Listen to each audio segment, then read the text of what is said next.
Okay, so hello and welcome back to another Unity tutorial. In this one we'll be continuing on with making Lifeline. This will be either the last or second to last video, depending on whether people really want me to do the reviving shield mechanic. If they don't, then obviously I'm going to finish off the drone, the healing drone, this video with the healing, so we'll actually implement a simple health system and have the drone attach and detach to players if they enter and get out the range. So that'll be the bulk of this video, if not all of it.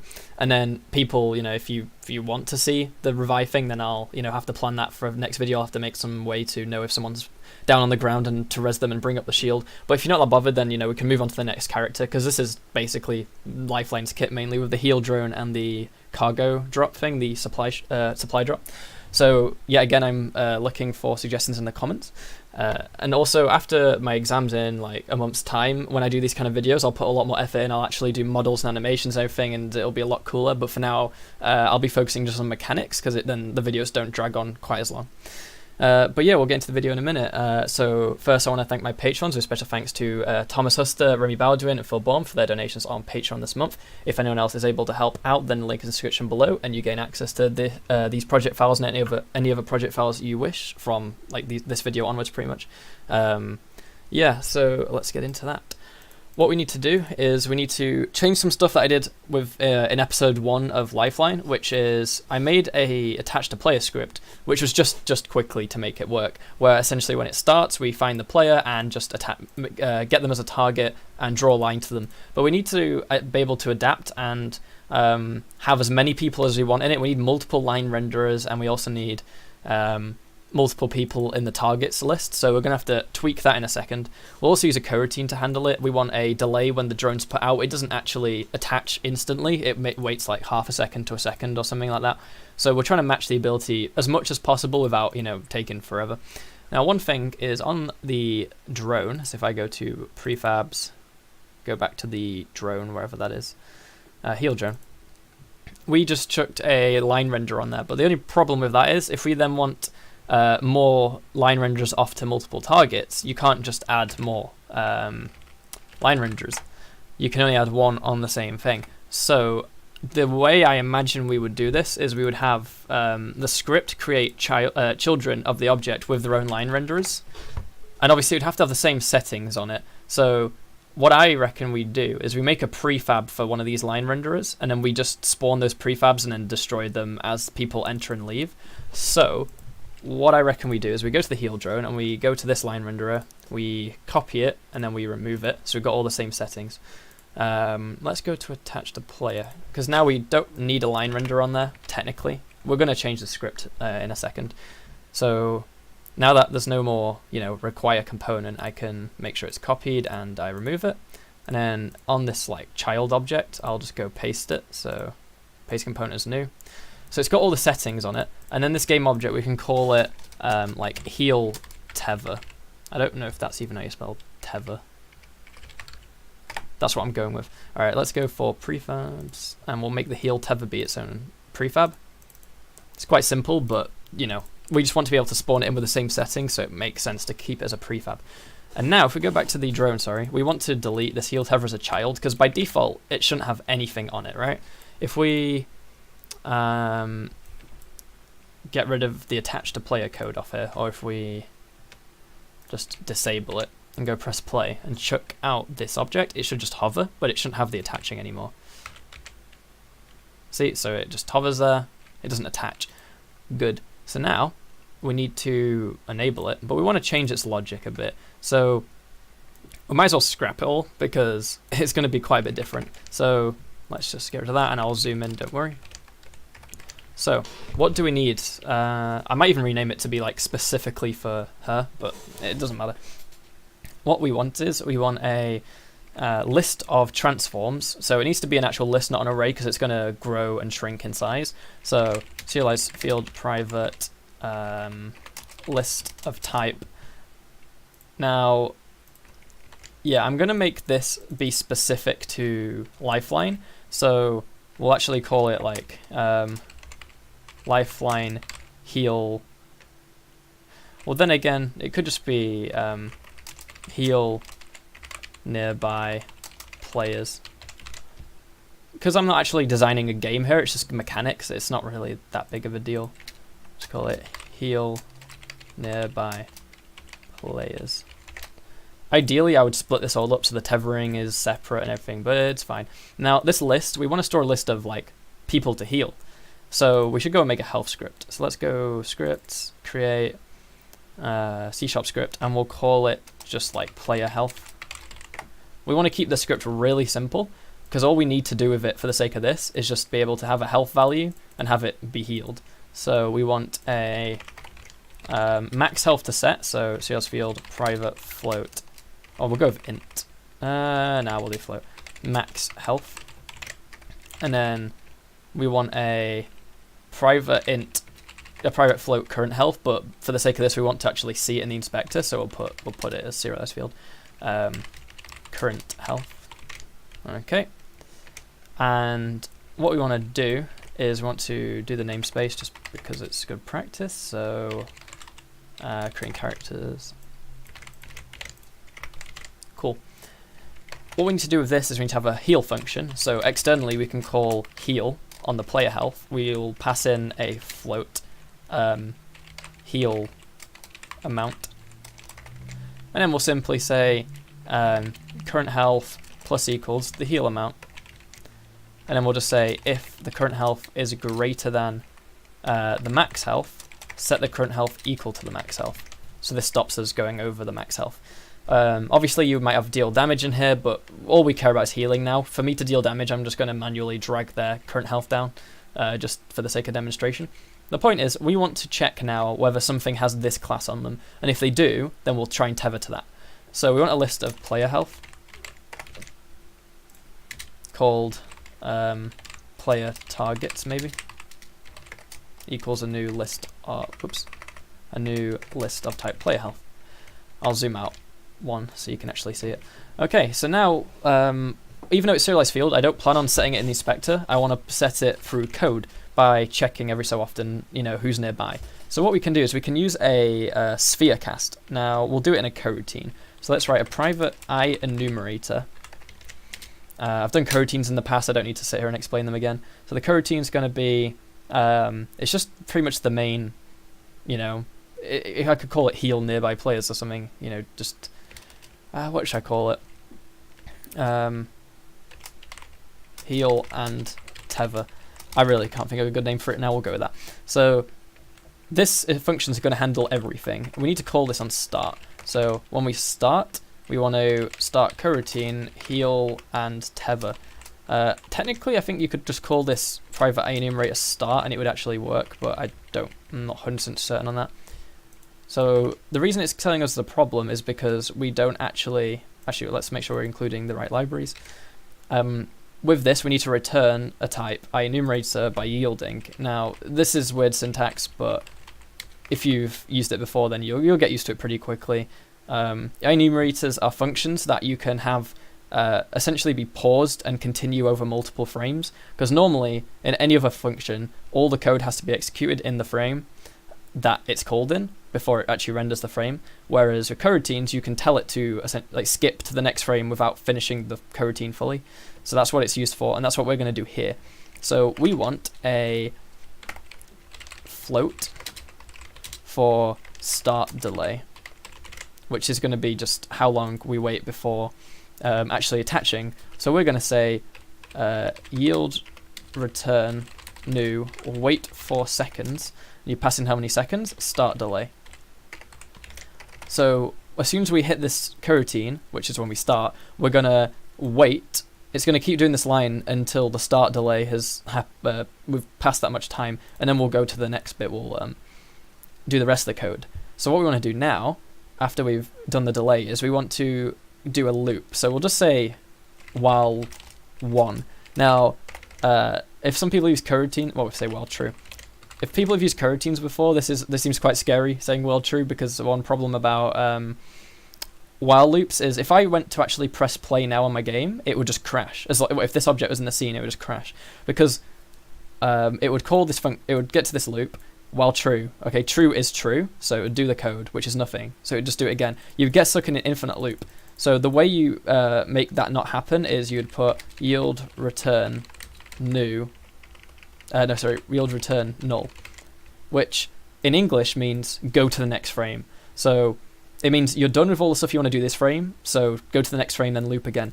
I mean, in reality, we don't actually want, yield return true, while true, sorry, because that would do this every frame. We only want to yield them maybe every, quarter of a second, every half a second. Like, I could go for...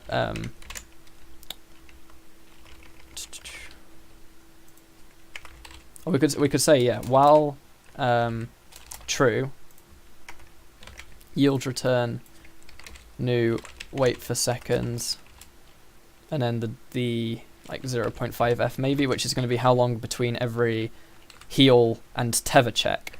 So what we want to do now is want to actually do the check for who's in range. So we'll say physics dot sphere. Now there's sphere cast and overlap sphere and check sphere, and they all work in slightly different ways, and I'm not an expert on which is which, but we want to use overlap sphere, which will return an array of colliders of things that have touched the sphere. So for the sphere, we have to tell it where it is. So where is the sphere? Well, it's on the tether. It's on the heal drone. So transform.position. The radius. So we'll just add a private flow. Tether distance.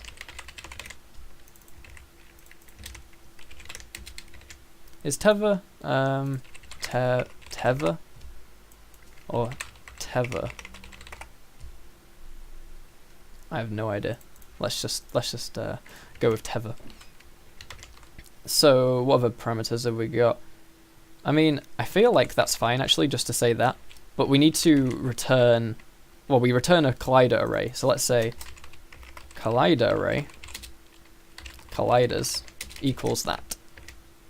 Okay, so we're going to get everything back in that distance. So what we want to do is we then want to make sure all those things are in our list if they have the player health on them. So then we want to say, let me just put a semicolon. So we'll say for each collider in colliders. So for everything in this list, we want to say if the collider dot get component player health. Actually, the better way to do this, in my opinion, is to store the player.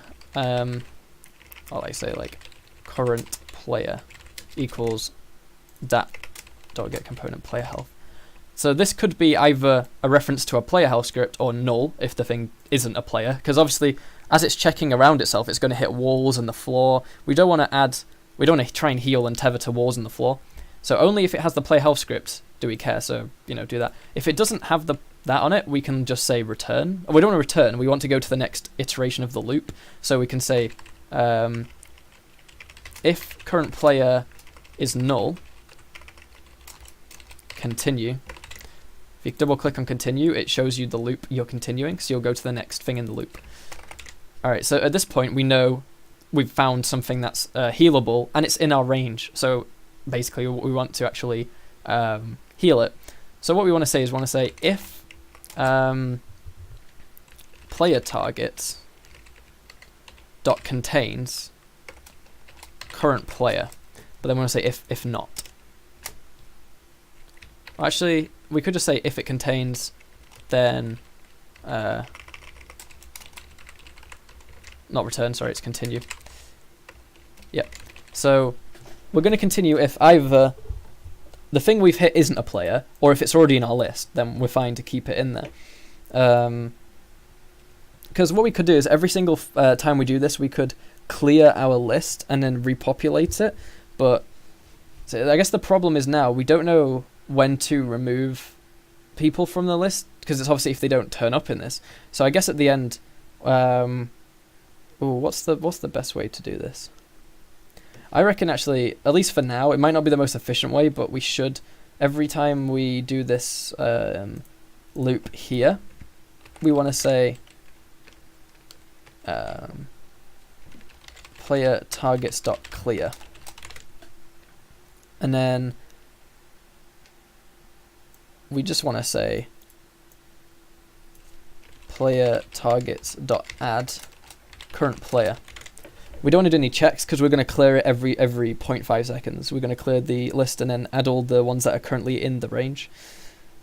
Obviously, if there's nothing in the range, then we're not going to add anything. So for every collider, get the health, continue, add. All right, so at this point, after this for each loop, we now have this list and it's accurate. The list is everything that, well, is in the range. We've got player health on it. So now we want to heal all of those things. So we're going to say private float heal per second. So we want to say for each player health, player targets. So for everything in that list of player targets, we want to heal them. So we'll say player.heal, and the heal amount is going to be the heal per second, but this thing gets called not every second, every half second, so we want to divide it by 2, or times it by 0.5, just so this is consistent. We could actually use the variable here, might as well, it'll make more sense. So we've got heal per second, and we've also got heal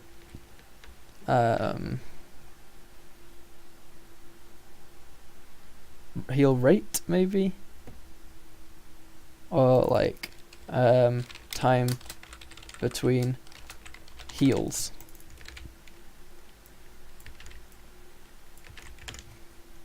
Which I'll just default to 0.5f. Heals per second might be 10f. Tether distance equals 2f. I don't know, maybe 3f. And then the start delay could be 1. Cool.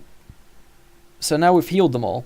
So this will actually work, but we now need to, first of all, test if this works, and if it does, then we can move on to doing the tethering itself, the visual stuff. Because we've got the actual code working for the healing, but it's not the same if it doesn't look like it works. So what we need to do, we've got the script on, do we? No, we don't, because I've renamed it. Heal nearby players. Oh, here it is, sorry, yeah, it's here.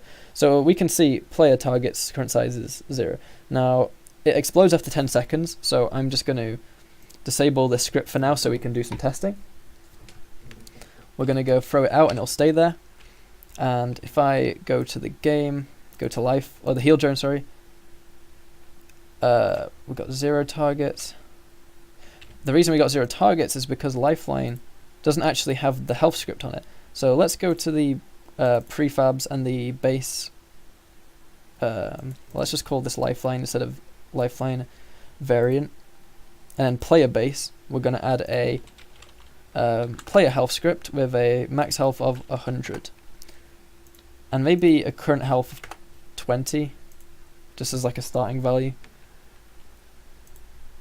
So now if I go back and click on Lifeline, you notice how Lifeline has 20 health there, and if I press E, my health is actually going up at a rate of like 5 per second or whatever. And on the heal drone, I've got a target of Lifeline. Now if I walk away, I leave that, and if I walk back, I now enter it. Okay. Now if I press escape and go to like this cube and I go drop a player health script with 100 max health and 10 health. Oops. If I dock that back because that was silly. All right, let's go and bring this guy.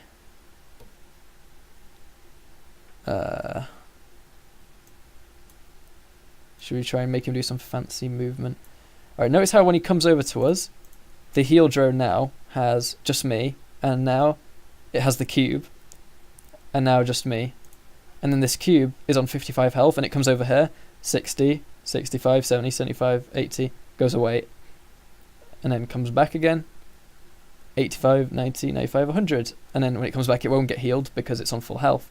But obviously the tether would still show that it's connected. So that works. All we need to do now is get the visuals working, which is going to be a bit of a hassle. I haven't really got a good way of doing this, so I'm just going to do it the way that I imagine makes the most sense. I've not used align renderers that much. So we need to have that prefab. So game object tether prefab. So what we want to do is whenever we add something new to the list, we want to add a tether to it, and then if something gets removed, we kind of don't want to remove. We only want to set it deactive. We could even just start off with like some already spawned in to pull from, and then just reuse those, because it wouldn't make sense to instantiate the game object and destroy it every single time we add and remove something. Because the problem with our current system is that at the start we have to clear the list of players, because it would be a bit awkward to check things that are already in the list and then removing stuff if they've not been found. So I guess there are ways to do it, but it'd be a lot more complicated, and I might come back to this actually.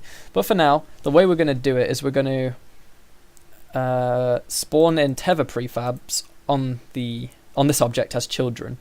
So when we add, what we'll do is we'll have just a private list of type line renderer, and we'll call it tethers. And we only want to spawn in new ones if we really need to. So we could actually make the serialized private and just chuck in some to begin with.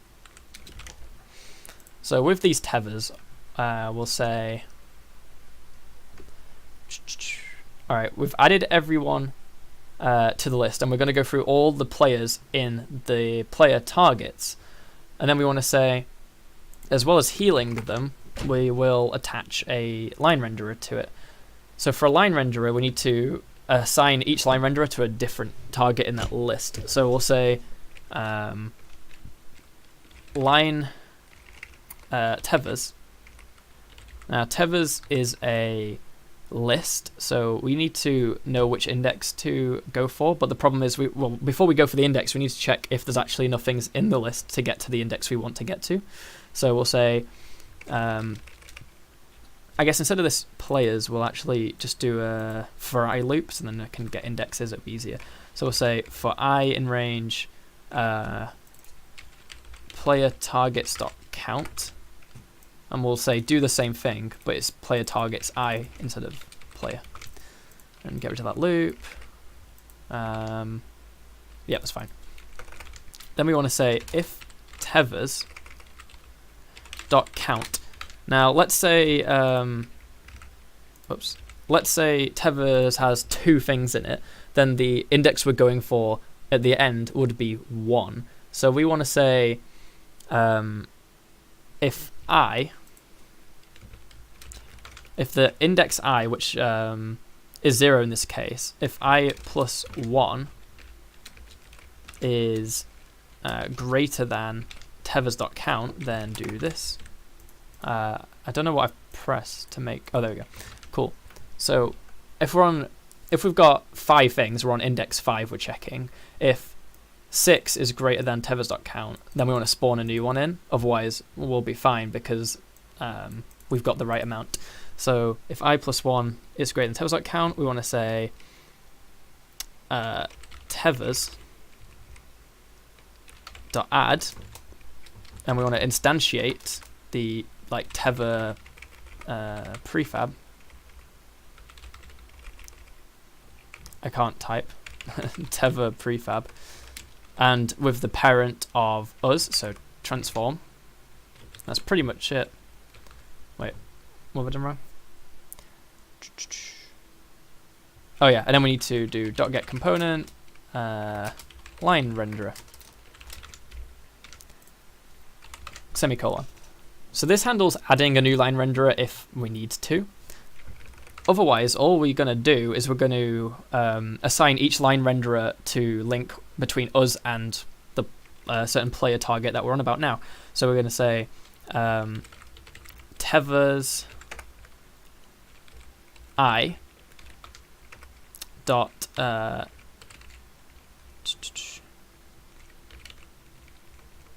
how does the tether work from last time? Isn't it just set positions? Here we go.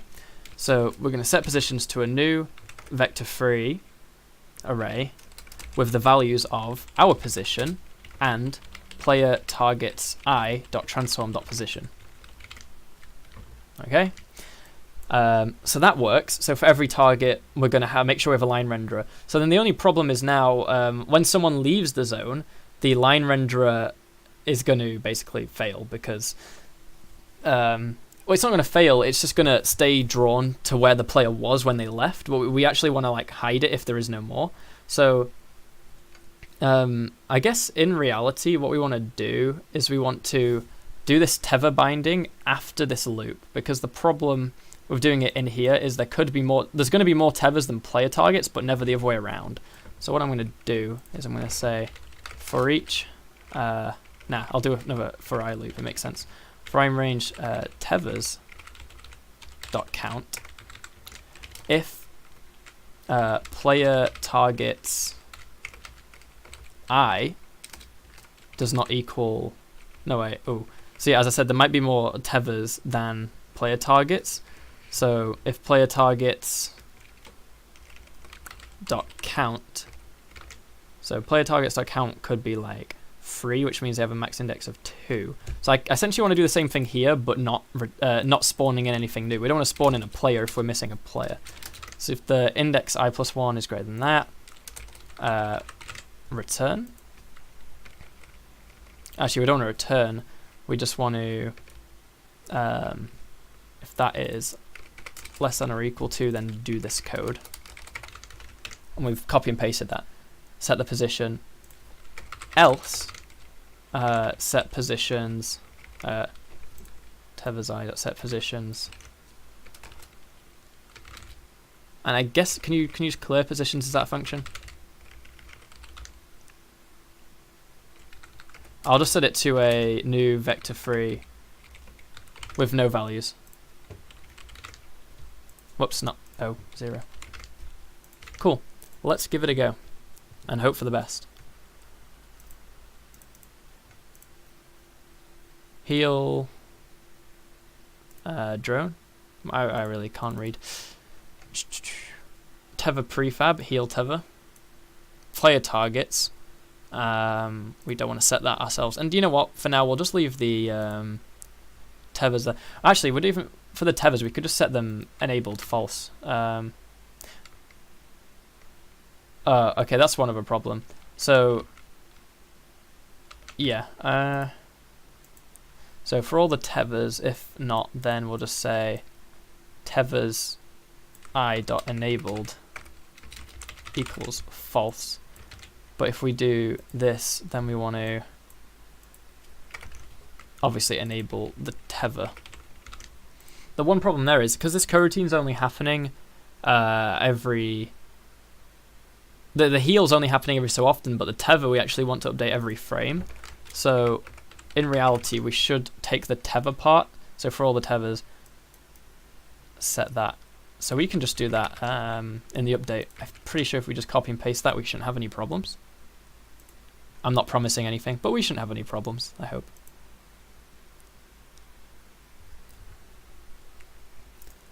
Alright, so we throw our E, we get the delay, we start getting healed, it works fine, we step out, it stops, we get close again, it links again. And if I stand here, and then go back to the scene,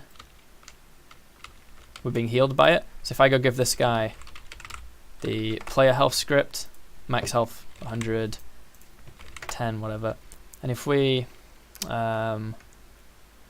move his, not his collider, his distance on the Z, notice how, I know I said it to be really big, when he gets close to it, it actually enters, starts healing, and then when he leaves, it stops healing.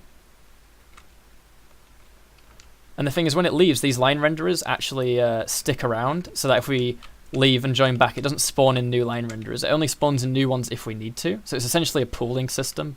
So yeah, that's basically it now. The healing drone works. So, you know, obviously what I need to do now is just go back to it in the thing and just enable the destroy script after time. So, you know, after time it will work.